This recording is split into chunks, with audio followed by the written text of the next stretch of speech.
Na aula de hoje a gente vai fazer a avaliação de um empreendimento corporativo, né? Um edifício, um escritório, e para isso a gente vai usar o método da renda, o método do NOI. E a gente vai ajustar, né, a precificação, a gente vai trabalhar aqui ao longo da aula o cap rate, seguindo as características de um ativo de referência, que seria aqui o nosso benchmark, digamos assim, seria o melhor ativo de escritórios comparável, e a gente vai ajustar pelas características do ativo que a gente está avaliando. É importante destacar que não tem uma receita de bolo única, né? Mas geralmente eu costumo usar fatores que influenciam a precificação do ativo, que estão destacados aqui na direita do slide. A qualidade do ativo, a localização e a atratividade dos inquilinos é muito importante, né? Dependendo da condição que aquele ativo está naquela região, ele pode atrair mais inquilinos, mais empresas e potencialmente isso pode gerar uma renda maior. Um outro bloco de fatores importante analisar é o perfil dos inquilinos e a diversificação. Se eu tenho um perfil de inquilinos de menor porte, eu estou mais suscetível a eventualmente algum problema financeiro por parte desses inquilinos que podem impactar a minha renda do meu edifício. Ao passo que se eu tiver um portfólio ou um ativo que tenha multinacionais ou grandes empresas, né, fazendo alocação, eu consigo de alguma forma ter uma qualidade de crédito, né, aquele meu aluguel que eu estou recebendo ao longo do tempo tem mais chance de ser recebido. E a diversificação também, se eu tiver um empreendimento, um ativo que tenha um inquilino, meu nível de diversificação é muito pequeno, né? Qualquer coisa que aconteça com aquele inquilino, eu vou estar muito suscetível a isso. Ao passo que se eu tivesse 10 inquilinos dentro do empreendimento, eu teria uma diversificação muito mais saudável dentro do portfólio. Um terceiro bloco aqui importante é a tendência do valor dos aluguéis. A gente viu nas aulas passadas que dependendo do que eu coloco de cenário dentro da viabilidade, isso pode mudar totalmente a conta e o valor do empreendimento. Então é importante ter uma expectativa do que deve acontecer com o valor dos aluguéis ao longo do tempo. Eles vão crescer, vão diminuir, sempre olhando, óbvio, né, o entorno, né, daquele prédio, daquele ativo que a gente está querendo avaliar. Tem uma coisa aqui chamada, né, que eu chamo de momentum, né? Esse fator momentum tem a ver com absorção de áreas. Quanto que será de áreas que estão sendo demandadas naquele entorno? A gente está tendo crescimento, né, da economia, como é que está a confiança dos empresários? São temas que você pode, ou são fatores que você poderia, de alguma forma, capturar indicadores, mas tem um quê de subjetividade aqui nessa análise.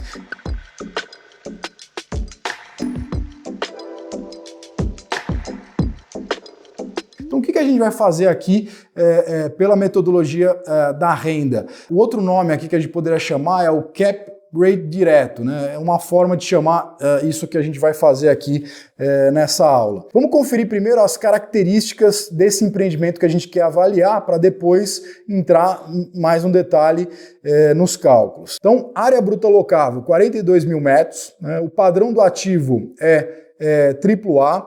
Eu coloquei aqui uma classificação de uma das empresas que fazem consultoria no mercado imobiliário, que é a Buildings, e ela, de acordo com a classificação e características dos ativos, ela faz um ranking, né, um rating de AAA, que seria o ativo de melhor qualidade, até C, que seria o ativo de menor qualidade. Isso tem muito a ver com anos, né, daquele ativo, ou seja, quanto tempo ele já está no mercado, especificações como tamanho de laje.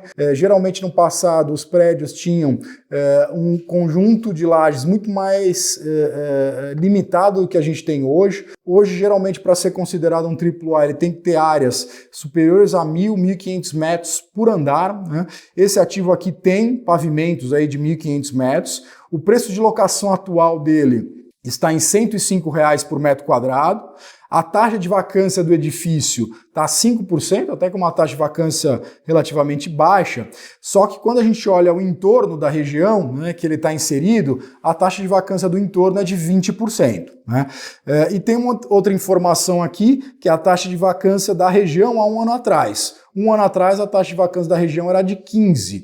Então, se a gente for olhar aqui, essas informações já dão um tom que a vacância na região está aumentando e a vacância do empreendimento está menor do que a vacância do entorno. Então, isso é um sinal aqui que nos próximos períodos é pouco provável que eu consiga capturar, por exemplo, um crescimento do valor de aluguel, porque tem muita área disponível competindo, né, com esse edifício. A gente tem encargos aqui da área vaga equivalente a R$20 por metro quadrado, né, mensais, despesas operacionais que representam 150 mil, a receita de estacionamento e eventos nesse empreendimento aqui equivale a R$100 mil mês, e o perfil de inquilinos, né, multinacionais com rating AAA. Em termos de quantidade, a gente pode dizer que a diversificação é relativamente boa, tem 10 inquilinos, né, dentro do empreendimento, e o cap rate do ativo de referência, que seria o benchmark, aquele ativo que seria o de melhor qualidade, o cap rate que está sendo indicado aqui é de 6,5. Vocês podem perguntar, Felipe, como é que eu acho o cap rate estimado aqui para esse ativo de referência? Uma das formas de olhar é capturar naqueles relatórios de consultoria de transações de mercado, ver que nível de preço que saiu as transações, né? Geralmente se dá esse cap rate do primeiro ano, ou seja, a receita daquele empreendimento dividido pelo valor do imóvel. Ali pode ser uma boa referência para você utilizar aqui na modelagem. E a pergunta que se faz aqui no exercício é estimar o cap rate, né, do ativo, né, não o cap rate da referência, mas colocando esses fatores aqui na conta, e o valor do ativo, né? Aqui você vai querer, com base nesse método de renda, avaliar no final das contas por quanto que você deve comprar esse edifício de escritórios.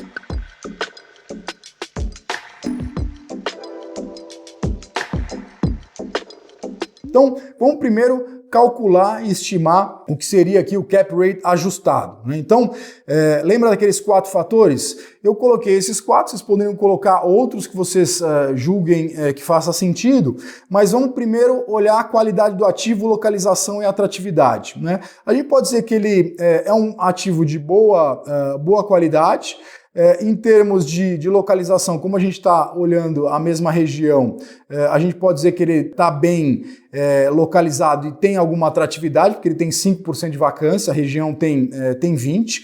Então, aqui, como ele não necessariamente é o mesmo ativo de referência, eu coloquei um prêmiozinho aqui no cap rate, adicionei aqui 0,25, né, ou 25 pontos percentuais, dentro aqui da nossa modelagem. Perfil dos inquilinos e diversificação, a gente pode dizer que ele tem uma boa diversificação, então não adicionei nada, ele tem 10 inquilinos, né? Tendência do valor dos aluguéis.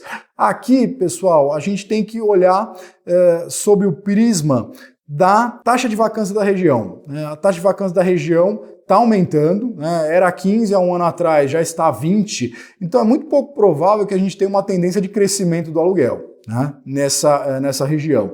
Então aqui eu adicionei, né, no nosso cap rate aqui, um penalty, né, que seria uma adição pelo valor de aluguéis que não está crescendo ou que deve eventualmente ficar de lado ou cair, tá? Em termos de momentum, a gente também deve ter um desafio maior de absorção de novas áreas, né? Quando você tem muita vacância, um índice que costuma se dizer que é saudável, que começa a ser mais favorável para os proprietários, né, dos imóveis, são índices de vacância inferiores a 10%. Daí você eventualmente começa a ter alguma pressão no preço dos aluguéis. Essa aqui está em 20%, né? Então muito provavelmente que o inquilino que está com poder de barganha aqui na transação. Então eu adicionei aqui, né, um outro pênalti aqui, digamos assim, de 0,50 pontos percentuais. De forma com que quando a gente for avaliar esse ativo, eu não vou considerar o cap rate de 6,5, que é o meu ativo referência. Eu vou considerar um cap rate ajustado, que no caso aqui eu vou adicionar 1,5 ponto percentual. Então o meu cap rate ajustado que eu vou utilizar na metodologia, no método de renda, vai ser de 8 para esse ativo. Agora vamos aos cálculos, né? Então, primeiro do lado da receita, a gente tem aqui um ativo que me gera R$ 105 de receita por metro quadrado. A gente tem 42 mil metros quadrados, então a receita anual que esse ativo me gera equivale a 52.920.000, que está calculado ali na primeira linha do exercício. Depois eu tenho outras receitas, né, da parte de eventos e estacionamento. 100 mil por mês multiplicado por 12, 1.200.000. Então, o rendimento bruto potencial que eu tenho nessa propriedade equivale a 54.120.000 ao longo de um ano. Só que a gente viu aqui que eu tenho uma perda de vacância, né? Eu tenho custos, né, por manter esse ativo desocupado, seja pela perda, né, da minha receita potencial, então eu tenho que colocar isso na conta, então 5% de vacância pelos 42 mil metros, considerando R$105, eu teria uma perda anual equivalente a 2.646.000, o meu retorno bruto efetivo 51.474, e eu tenho que colocar também as despesas operacionais. Então, essa última linha aqui, né, é efetivamente o meu NOI, a minha receita operacional líquida, que nesse caso a gente calculou aqui em 49.674.000 ao longo de um ano. Bom, eu já tenho o cap rate, eu já tenho o meu NOI, agora ficou fácil. O que a gente tem que fazer? A gente tem que pegar o meu NOI esperado aqui para o próximo ano e dividir pelo meu cap rate. E a gente vai chegar aqui num preço de avaliação desse empreendimento, lá de 42 mil metros quadrados, equivalente a 620.925.000. Se a gente fosse dividir isso aqui, daria alguma coisa perto de 14.800 reais por metro quadrado. Então, vocês vejam que a gente teve que estabelecer algumas premissas, né, de renda, de potencial de vacância, de preço de locação. Eu tive que estimar de alguma forma, né, um cap rate daquele ativo, sempre usando alguma referência e adicionando, né, pênaltis ou eventualmente até ágio relacionado aos fatores e à qualidade daquele ativo, e dessa forma a gente consegue avaliar o preço de um ativo imobiliário pelo método de renda. Por hoje foi só. Na próxima aula a gente vai falar de outras metodologias aqui de avaliação de ativos imobiliários. Nos vemos lá!